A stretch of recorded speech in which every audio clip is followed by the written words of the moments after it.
Bismillahirrahmanirrahim. Assalamualaikum warahmatullahi wabarakatuh. Pertemuan kali ini kita akan membahas pengambilan keputusan di bawah risiko.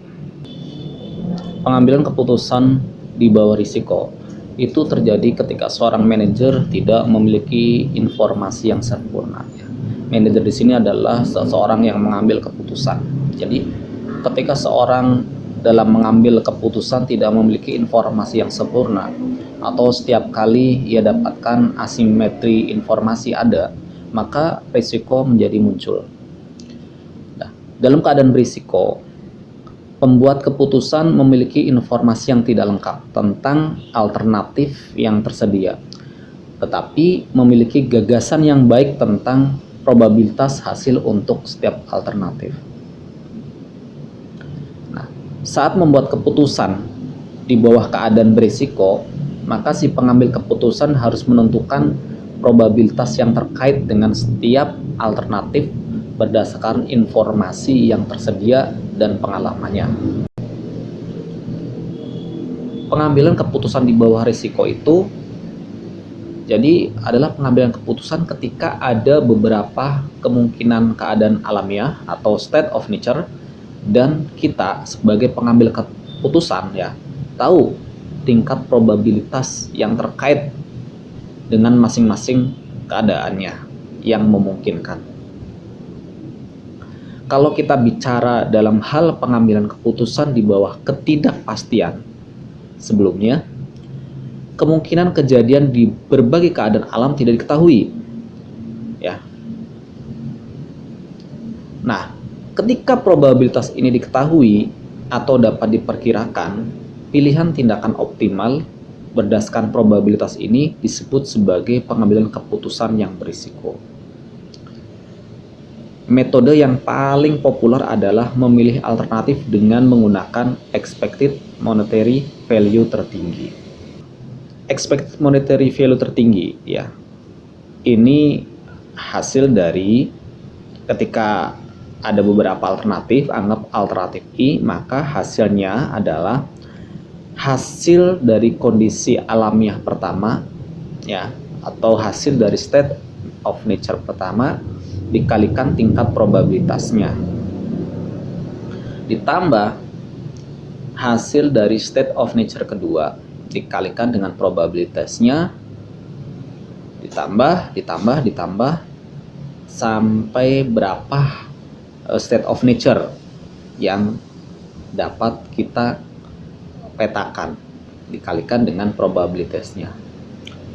Ingat, total probabilitasnya adalah 1. Jadi probabilitas di sini yang akan kita gunakan adalah berdasarkan dari informasi yang tersedia dan pengalaman si pengambil keputusan. Jika Anda sebagai pengambil keputusan, maka gunakan informasi yang Anda miliki untuk menetapkan keyakinan Anda. Dan ini disebut adalah probabilitas subjektif. Jadi Anda tentukan nilai peluang setiap state of nature. Kemudian pada setiap tindakan memiliki payoff atau imbalan yang terkait dengan masing-masing keadaan alam atau masing-masing keadaan state of nature. Kembali ke kasus sebelumnya, kita mengidentifikasi hasil perusahaan FOFI. Perusahaan FOFI itu memiliki alternatif sebanyak 3, membangun pabrik besar, membangun pabrik kecil, dan tidak membangun pabrik.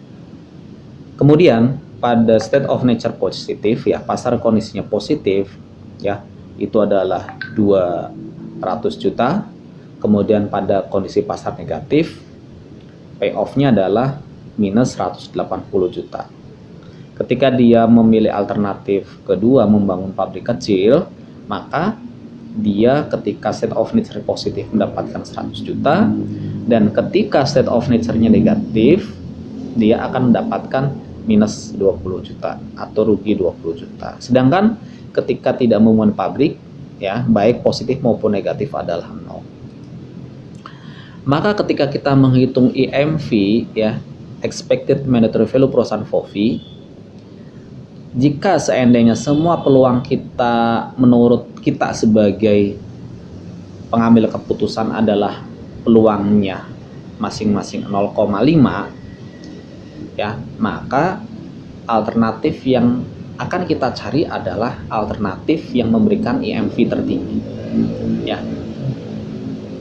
Untuk EMV pabrik besar, dia menghasilkan 10.000. Asalnya dapat dari mana? Setengah, ya, 0,5 dikalikan 200 ketika positif ditambah 0,5 dikalikan minus 180 juta. Maka hasilnya adalah 10 juta. Ketika menghubungkan EMV pabrik kecil, dia mendapatkan 40 juta. Berasal dari mana? Dari 0,5 peluangnya, ya, ingat ini peluang probabilitas, dikalikan 100 juta ditambah 0,5 dikalikan minus 20 juta, hasilnya 40 juta. Ketika EMV-nya tidak melakukan apa-apa, maka hasilnya adalah 0. Sehingga kita akan dapati alternatif EMV tertinggi adalah pada di angka 40 juta, ya, yaitu membangun pabrik kecil. Dan ini adalah probabilitas yang kita kenakan pada masing-masing state of nature. Tadi dari mana probabilitas ini berasal? Dari informasi yang tersedia atau berasal dari pengalaman si pengambil keputusan. Dalam mencari informasi yang tersedia, tadi di awal bahwa si pengambil keputusan memiliki informasi yang tidak sempurna karena keterbatasannya. Maka ada keinginan untuk mendapatkan informasi yang sempurna. Tapi untuk mendapatkan itu kita harus memberikan biaya atau mengeluarkan cost. Maka kita harus menghitung berapa sih batas yang wajar ketika kita harus membayar untuk mendapatkan tambahan informasi tersebut. Nah, di sini ada namanya metode EVPI, ya. FP membantu menentukan nilai bagi orang yang memiliki informasi sempurna, ya. Nilai yang diharapkan dengan inform yang sempurna adalah jumlah laba yang hilang karena kondisi yang tidak menentu yang mempengaruhi pemilihan tindakan tersebut. Jadi di sini adalah prediksinya adalah jumlah laba yang akan hilang. Mengingat informasi yang sempurna, seorang pembuat keputusan seharusnya tahu keadaan alamiah mana yang akan berlaku. Nah, jika kondisi informasinya yang ia dapat itu peluangnya sempurna, maka dia akan memilih yang paling terbaik. Keadaan alamiah mana yang akan terjadi. Jika pembuat keputusan yakin bahwa keadaan alami X akan berlaku, ia akan memilih tindakan Y, seperti itu. Ya, tindakan Y itu adalah alternatif. Jadi, FP itu menempatkan batas atas, ya, pada apa yang harus Anda bayar untuk informasi tambahan. Ya. Untuk mendapatkan FP, maka metode matematikanya adalah EVWPI dikurangi maksimum EMV. Di sini EVWPI adalah pengembalian rata-rata jangka panjang jika kita memiliki informasi yang sempurna sebelum keputusan dibuat. Ya, jadi kita bisa memprediksi pengembalian jangka panjang kita. Jadi kita akan menghitung pengembalian jangka panjang kita dulu.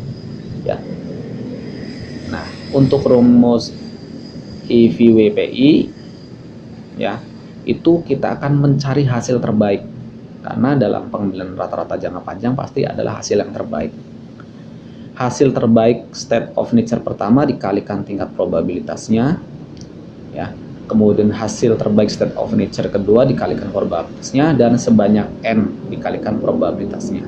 Ingat, total probabilitas adalah 1. Contoh kasus. Zoom Marketing menawarkan analisis yang akan memberikan kepastian tentang kondisi pasar.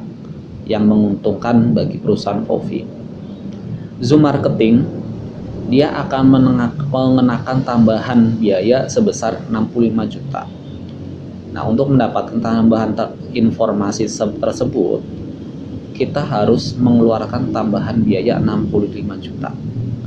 Pertanyaannya adalah, apakah layak untuk membeli informasi tersebut?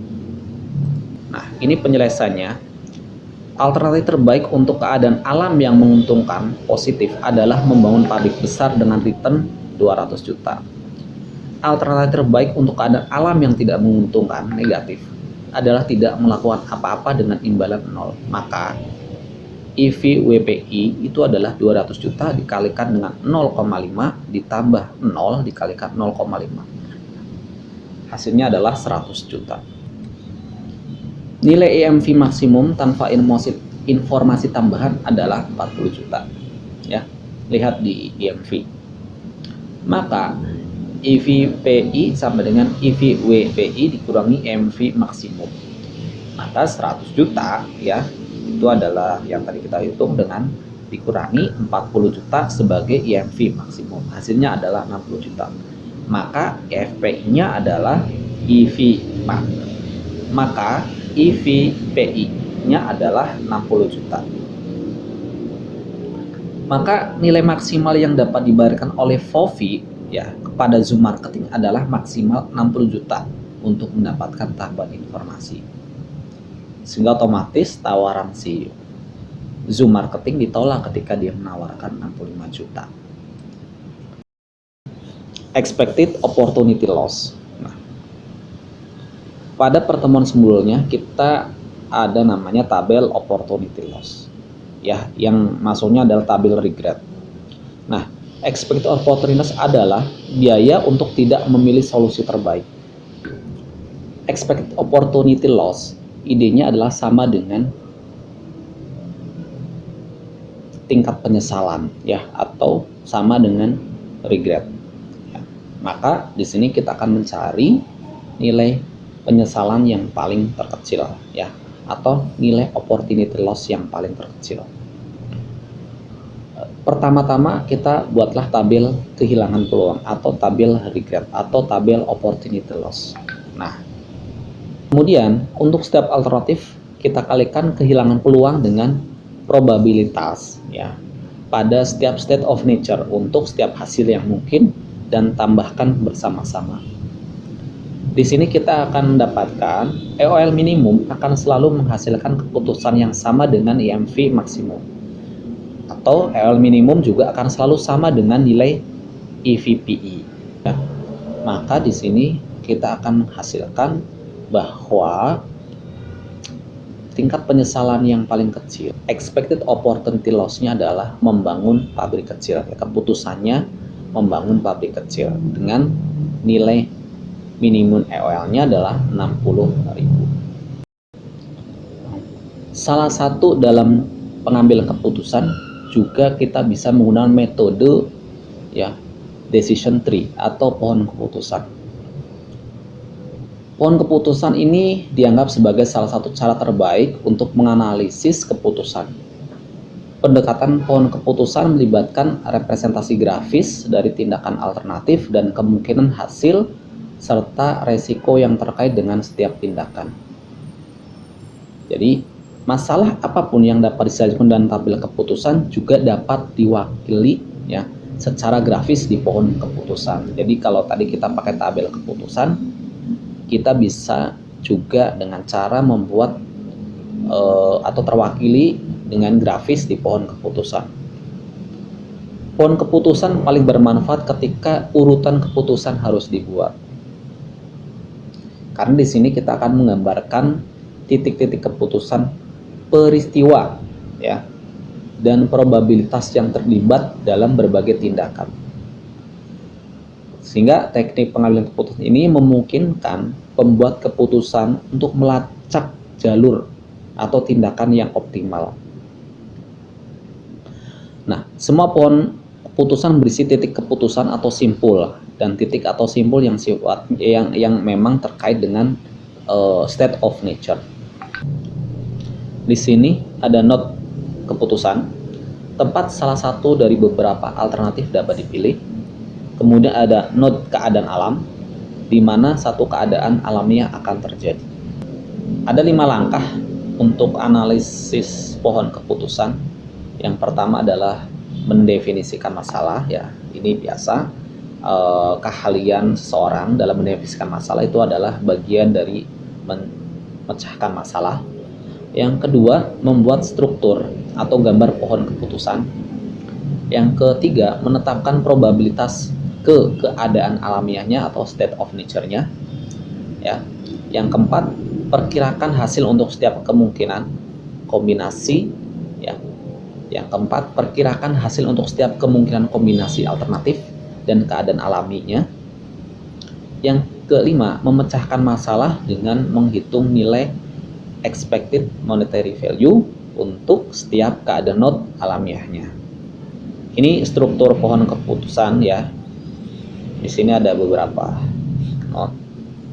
Nah, kalau kasusnya perusahaan Fofi, ini kita masih sederhana pohon keputusannya. Biasanya akan banyak sekali pohon keputusan cabang-cabangnya, dan ini masih sangat sederhana. Ya. Nah, ini adalah hasil dari pohon keputusan perusahaan Fofi. Dari tabel kita bisa pindahkan ke dalam pohon keputusan dengan menggunakan diagram pohon yang menggambarkan titik keputusan, peristiwa dan probabilitas itu terlibat dalam berbagai tindakan. Ya. Baik, mudah-mudahan bermanfaat. Kita akan lanjut nanti di pertemuan selanjutnya. Jika ini bermanfaat, silahkan subscribe dan like. Terima kasih. Wassalamualaikum warahmatullahi wabarakatuh.